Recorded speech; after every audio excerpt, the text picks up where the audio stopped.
These Words, a podcast from Good Shepherd Episcopal Church in Tequesta, Florida. I'm David Dixon, the Youth and Family Minister. I'm Derek Larson, the Associate Rector. And each week we gather together on this podcast to discuss the passages of Scripture assigned for the upcoming Sunday. This week is the third Sunday after the Epiphany, January 22nd. And the words we hear are from Isaiah chapter 9, verses 1 through 4. Psalm chapter 27, verses 1, and then skipping down to verses 5 through 13. 1 Corinthians chapter 1, verses 10 through 18. And Matthew chapter 4, verses 12 through 23. How you doing? I'm all right. Yeah? I got a little congestion this week that I'm going through, but Right. Such happens when you got little kids in the house and it's winter and everybody else in the world is sick, it seems like. Yeah. How are you? I'm doing good. I'm recovering from our youth retreat. We do a MLK weekend youth retreat. And this time we decided we were going to camp outside on the church campus. And it just so happened to coincide with the coldest night and day of the year for Florida in Palm Beach County. And it was kind of roughing it for everyone. But they persevered. We got up and went kayaking Saturday morning, bright and early at 9 o'clock. And it was about 40 degrees, I think. Yeah. It felt like it was in the 30s is what the weather report said, but it was fun. Yeah, I heard good things about it. Yeah, we had a blast. It's always good to get the kids together and just hang out. Yeah. And do that kind of stuff. So yeah, I really enjoyed it. It was great, for sure. Cool. That's great. So we have before us these texts we're still in the season of Epiphany, and our first one here is Isaiah chapter 9, and it's an interesting passage. This is also a passage that I think is often looked at during Christmas, right? The light that shines. Mm-hmm. I know following after this is the Isaiah passage, for unto us a child is born, unto us a son is given. So it's kind of coming together in this idea of the coming of Christ, right? And the light that shines in the darkness of the world and of our life. But it's interesting because it kind of talks about some ancient tribes in Israel. This is a time when it seems like, of course, Israel is lacking in hope. Their situation doesn't seem to be the best in the world. And so, of course, Isaiah is offering some words of hope and promise, and makes a reference to a couple of tribes, Zebulun and Naphtali. And these two particular tribes are in the farthest northern part of Israel. And, it makes them very susceptible to invasion. So they're the first ones that are going to get it, right? If there's a foreign nation coming in. And it just so happens that's what happens is they get invaded, and you have Zebulun and Naphtali in this time of darkness. And the darkness in this case is the oppression of a foreign power, right? Mm-hmm. And so it is in that condition and scenario that we have this prophetic word that the people who walk in darkness have seen a great light, and those who lived in a land of deep darkness, on them light has shined. Mm-hmm. So it's kind of an interesting setup there. Yeah, I think clearly this passage is put here for today because it is then quoted in our gospel reading for today, Matthew.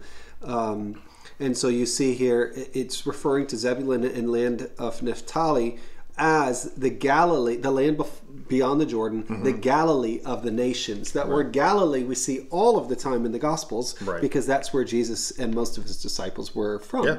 They were from the north of Israel. So Jerusalem was sort of towards the south of Israel, and a lot of time was spent in Jerusalem. But a lot of the Gospels begin in Galilee and work their way down to Jerusalem where Right. Jesus is crucified. And so there's a connection here that this place that was once a place of contempt, a vulnerable place that was captured by the enemies first, Right. has seen a great light. That's the place where God is going to be working. That's the place where God's going to do something new. And in the Christian perspective, or in the gospel perspective, we're linking that promise that's here in Isaiah with the work and ministry of Jesus. Right. And I think this is also helpful. You mentioned that this imagery of light in this passage, Isaiah, shows up in Christmas. It also shows up in Advent. And the reason for that is because Advent, Christmas, and Epiphany are a unit, right? It's the beginning, the middle, and the end. In Advent, we talk a lot about light and darkness. And we talk about the darkness in the world, but light is coming. Right. It's coming into the world. Then Christmas is about the light has dawned, that Jesus is born, and we see the beginning of that light, but it's not particularly shining Right. bright. It's just dawning, Right. Which is a big celebratory moment, but there's more light to come. Yeah. So Epiphany is really about celebrating the light that is shining Yeah. and is shining bright. And so here we're connecting this Old Testament passage that those who have walked in darkness have seen a great light with Jesus, who is beginning his ministry in the book of Matthew, and we'll get to that passage, who is demonstrating and shining that light Right. into the darkness. So Right. it's no accident that we talk about light for months this Yeah. time of year, from Advent into Christmas and all the way into Epiphany. It's a major metaphor and a major theme in our scriptures. And seasonally, it makes sense, right? Yeah. Particularly for us, winter being the darkest time Right. that we face in the year. I like what you said, more light to come, and that this idea, I was thinking of, Paul makes a statement of going from glory to glory. And I was thinking in terms of epiphany, going from an epiphany to an epiphany to an epiphany, right? We're progressively moving into a greater light because there's more light to shine. There's more light to come. So I really do like that idea. And the part that really stuck out to me in this passage is the last 4 lines. For the yoke of their burden and the bar across their shoulders, the rod of their oppressor, you have broken as on the day of Midian. And Midian is the son of Abraham and Keturah, one of his later wives. And they became a pretty big tribe called the Midianites. And God used them a lot to deal with Israel's kind of going back into between worshiping other gods or whatever the case may be, unfaithful. And so they would come and, be used of God to kind of shape them up somewhat. And this one particular reference here, as in the day of Midian, is really referencing Gideon and the time when Gideon is raised up to stand against the Midianites who were coming to steal their food, their grain, their harvest. And he calls together tribes, and there's about 10,000 people, and God says to Gideon, it's too many. And so he sends some people away, and then God says, there's still too many. And so he finally narrows it down to about 300 people. And the Midianites are a pretty big army. And what do? They take earthen vessels, and they put a torch in it. And they gathered around the camp of the Midianites, and they blew trumpets. They broke the earthen vessels, and the light shone in such a way that it made them think there was a huge army at their doorsteps, and they all ran away. So I found the connection of the light here with this really kind of interesting. I mean, I haven't really baked that long enough to take a whole lot out of it, but I just thought the connection of the light, it's kind of like this immediate kind of instant work of God that happens. That's just, you're in darkness and then all of a sudden light shines. Yeah. Right. So that is really interesting. Yeah, we should spend some time researching that and develop that further. I like that. Yeah. As we go into the psalm, I'll also just say for a geeky moment.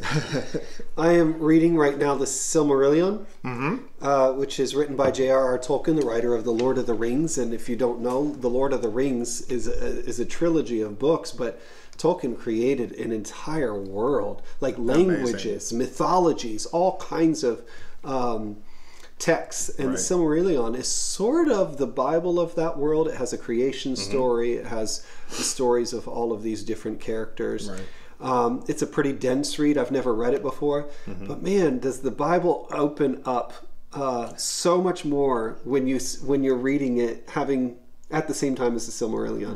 You start seeing it differently, and these themes of light are all throughout the Silmarillion as well. Different names like Midian and Naphtali and Zebulun, those sound like they could be names out of Tolkien's world too.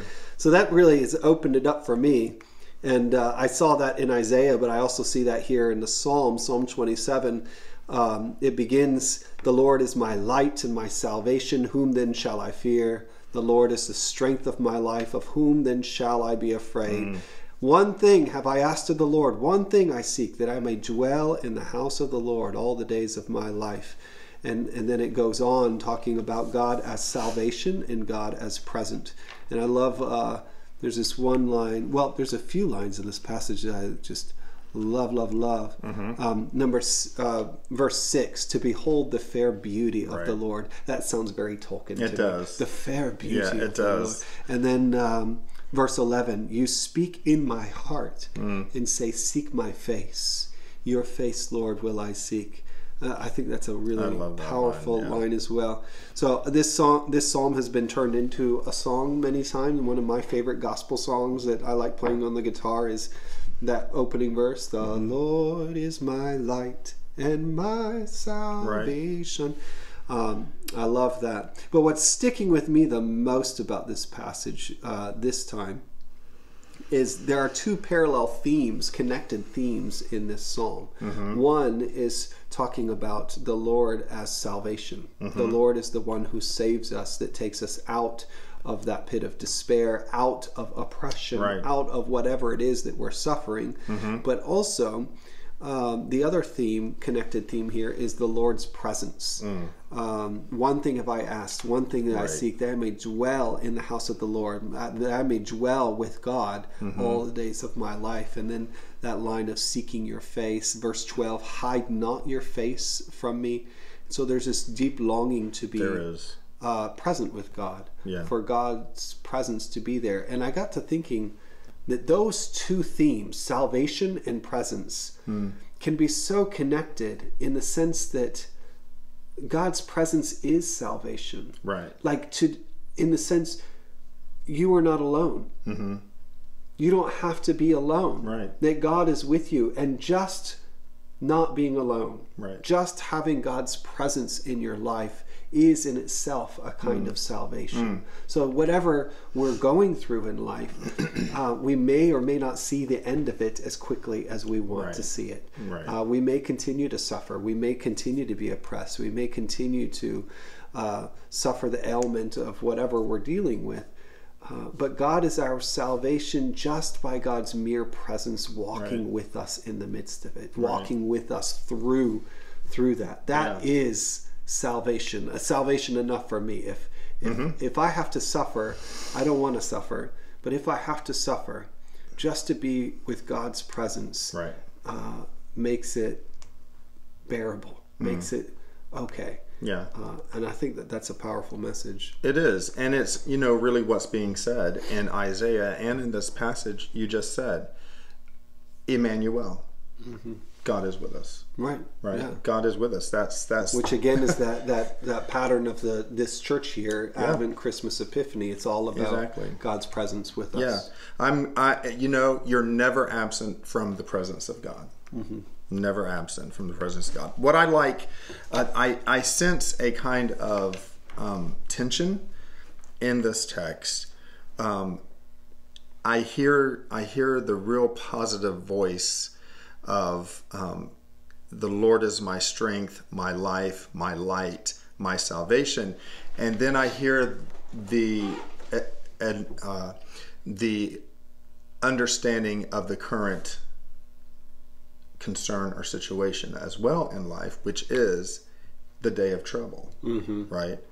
Or my enemies round about me, or, whatever the case may be, the psalmist is not sidestepping those things. They are there, right? But it's as if he's being lifted above. In fact, it says he lifts my head above, right? And it's not just talking in stature. There's something more to being lifted above your enemies that are surrounding you. And so I find that tension of stating what may be the case, but then also having the faith to understand that even though that is the case, God is, as we were saying, God is with me. And then, the part about seeking my face. And then the writer comes back and says, hide not your face. You told me to seek your face. Don't hide from me. So there's this kind of volleying almost in the relationship and in the experience that I find intriguing. Yeah. That we all have experienced in some way or another. For sure. Well, that moves us on into 1 Corinthians, our epistle text. And, it's one of those times that I just find kind of humorous, to be honest. Really? Yes, this kind of, Paul's addressing some concern here because he's heard a report from from Chloe, right?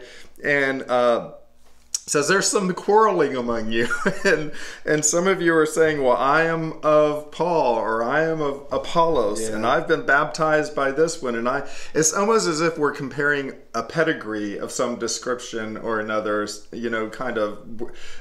one sets me up a little bit higher than you, or this is a bit more legitimate than what you were experiencing or what you grew up in or what you're associating with or whatever the case may be. And I love how Paul just comes back around and he says, I'm glad that I didn't baptize any of you. Right. It's just kind of comical to me that the way that he presents this thing. And really, for me, this entire passage here in Corinthians comes down to this last statement, this last sentence that we have. For the message about the cross is foolishness to those who are perishing, but to us who are being saved, it is the power of God. And I think he's saying that because of the circumstances and situation going on. But I think also it makes me want to sit back and say and question, well, what is foolishness? Mm-hmm. What is the foolishness being talked about here?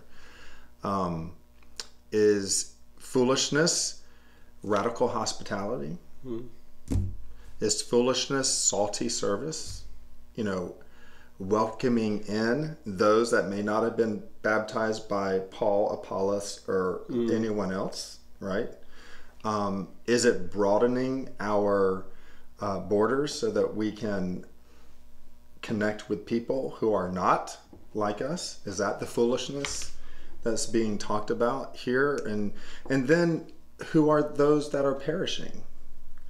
So that last sentence just is what stuck in my mind, and I haven't really been able to wrestle with it a lot, but I just had those questions come in my mind. What is the foolishness? Yeah. And who are those that are perishing? Yeah. Right.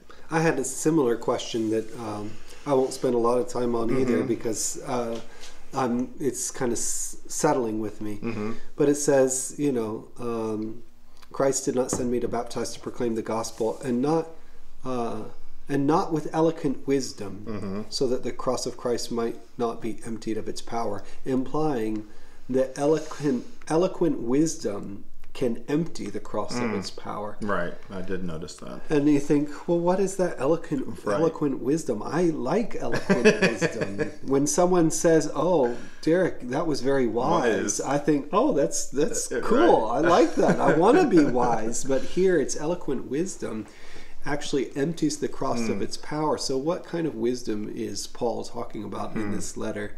That, you know, what does that look like? And I think part of it points to the humility of the cross, that the gospel we preach is not, you know, despite our history of having big, elegant, beautiful churches, Right. It's the gospel of Christ is not big and beautiful, elegant in that way. It is a very humble thing. It is the place of service. So there's that part.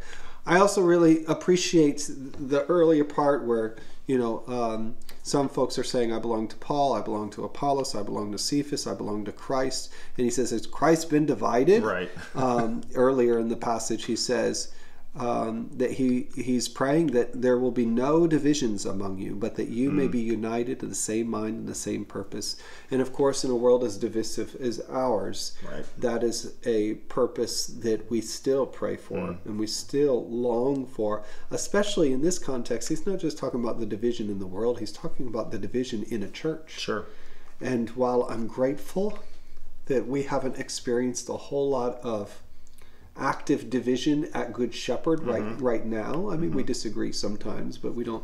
We're, for the most part, we're pretty well together at this point in our history. You know, we do have this division among other Christians in our community. You know, where there's so many churches in our area, and it's wonderful that they're there. But there's a disconnect. There's a division against between us, I suppose. Not necessarily a negative division, but one there nonetheless. So we are recording this today, this podcast today on Wednesday, the feast day of the Confession of St. Peter the Apostle, which has a history of being the first day of the week of Christian unity, or the week of prayer for Christian unity. And it's 10 days. It's not really a week, it's 10 days in octave. I have not observed this in my personal life as much as I should have. I've done it a few times throughout the years, and we haven't talked about it a lot here at Good Shepherd, but I think that it's important to note that we are reading this passage about division and unity in the week where we are invited to pray for Christian unity, that all of our churches will find some sense of oneness and cooperation and unity in our proclaiming of the gospel and service of the world. So I lift that up as we hear these words on Sunday. May we also be thinking about our sibling churches all around Tequesta and Jupiter and the world that are also proclaiming the gospel, and may we pray that we'll be united with them more and more as time goes on. Amen. Well, move us right along into the gospel this week, which comes to us from the Gospel of Matthew. And this is, we get some calling going forth here of disciples. We had last week some of the disciples following Jesus, and Jesus stopping and saying, what are you after? What are you looking for? And they wanted to know, they asked where Jesus was staying, and they followed on to where he was staying. And this week we have news of John the Baptist's death, which, or I believe it's his death, right? No, he had been arrested. He hadn't been killed yet. He had been arrested, and then Jesus starts walking, in Galilee by the sea, and sees some fishermen, and he calls out to them and says, "Follow me, and I will make you fish for people." And this calling here is very interesting to me. I mean, we can make it really nice and pretty, but I kind of like the kind of straightforwardness of this passage. Follow me and I'll make you fish for people. And it doesn't say Jesus stopped to find out what their response would be, right? Jesus is walking, he sees them, he says to them, and I don't think Jesus stopped walking to wait around for a response. Yeah. But their response was they immediately left their nets, right? I also like the idea here that Jesus takes what is their vocation, and he doesn't say, quit your job. He says, I will take you and your vocation to the next level if you'll follow me. So you don't have to quit your job to follow Christ or to serve or to be a disciple. But you do have to let Christ take your life, your vocation, and make it something that he wants it to be. That's good. That's good. I'm struck by this passage because it's sort of a blatant contradiction from last week's passage. And I think I talked about this a little bit last week, but in last week's gospel passage, Andrew is a disciple of John the Baptist, along with another one. And he begins to follow Jesus. He's the one that says, Rabbi, where are you staying? And then follows Jesus. And then he goes and tells his brother Simon, who is called Peter, and then they join him. Right. Where here, there's nothing of, they're not following John the Baptist. Andrew is with Peter at the time. They are with their dad. They're fishing, and they're called there. So, what do we do with that? And we can talk about that. I think that there are different perspectives in different gospels, and John certainly has its own perspective. John is almost a reimaginative. It's an imaginative retelling of the story from a theological perspective more than a historical perspective. All the Gospels have a theological perspective, but John even more so than the others. But I was reading that some who have tried to put these narratives together have said that that John or Andrew and Peter were following John the Baptist. They did go and see where Jesus was staying. They stayed that Sabbath with him, but the text doesn't say that they started following him as his disciples in that moment. Right. And so the implication is that then they went home, back to their work, and reflected, and that experience sat with them. And then when Jesus came along the shore of Galilee and saw them, he already knew them. Right. And they already knew him. And he said, hey, now it's time to follow me. And then they dropped their nets and picked up everything and started following him. Now the text doesn't say that. I think that's a reading into the text that's trying to figure out how do we make Matthew and John agree with one another. But I think it is it's certainly a possibility and an interesting one. And I think if the narrative is read that way, it says something about how God plants seeds at certain times in our life that might not grow till a little bit later. And so, one thing will happen. You'll have one experience and you walk away from that experience and it just stays with you. You can't get rid of it. It's dwelling. So you can imagine, if that were the case, you can imagine Simon, Peter, and Andrew out there fishing, and something feels different as they fish. What are they talking about? What are they thinking about? Maybe they're thinking about the experience that they already had with Jesus and how that compares to what they experienced with John the Baptist and what they should do and where they should go next. And they feel this tugging on their heart. And then Jesus comes by and says, follow me. Right. And having planted the seed and let it be watered and given the time to come to fruition, Jesus comes back into their life and says, come follow me. And I think often that's the case with us. A seed is planted, and then only God knows when it's ripe for the harvest. I like that. But it makes me also, hearing you present it that way, think, okay, well, what triggered all this? Was it the arrest of John the Baptist? Was hearing of John the Baptist's arrest, did that release them to be able to follow Jesus at that point? Which speaks to something about commitment and dedication as well, I think, to some degree or another. That's interesting.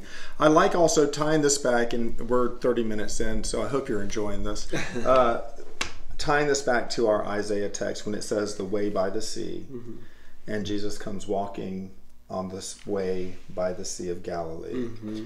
But then Paul and some scholars claim that, or assert that, the way by the sea refers to this road that leads to Damascus, and then we have Paul's calling on the way to Damascus, and he sees a great light. Right. All of those texts, they behold a great light. And of course that light is Christ. We brought it back all the way around. We did it. Light. Jesus, the light of the world. I know, right? Why don't you take us out? All right, that's all we have time for. So thank you so much for joining us today for this great discussion. If you enjoyed it, then we do encourage you to subscribe so you'll never miss an episode, and you can be sure to share with your friends. You can rate the show. All of those things help spread this message and help spread our reach here with this podcast. So thank you so much for your participation. Amen. And thank you, David, for being here as always. And we hope that this discussion has made you better prepared for Sunday, as again we will hear these words. See you later.